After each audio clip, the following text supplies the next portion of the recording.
AC-1, AC-2, AC-3 and AC-4 cruiser tank. Made in Australia. Sentinel.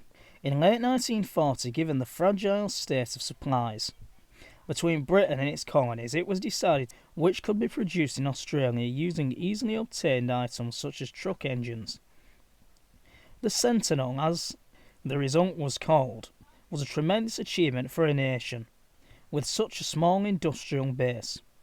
It was initially produced in two variations, the first of these being the AC-1. The most striking feature of this model being the very large sleeve for the bow machine gun, which was situated in the centre of the hull. It also mounted a 2-pounder main gun and had two Vickers machine guns.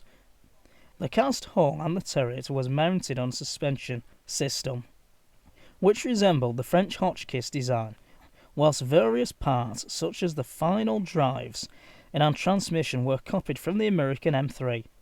Production began in 1942 and more than 60 tanks were built. However, these were only ever used for training purposes. The second Sentinel, model A2C, was not developed, so the next Sentinel to reach the production stage was the AC-3, which mounted a 25-pounder howitzer in a large turret.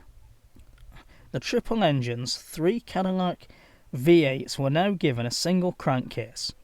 The AC-3 did not progress further than testing. The next Sentinel model to produce, the A4C, mounted a 17-pounder, and this prototype was completed in 1943. However, with ample supplies of American tanks now being available, no further Sentinel production was required. Sentinel AC-1 cruiser tank entered service 1942. Crew 5, weight 28 tons, armament 2-pounder main gun, and on the AC-3 25-pounder.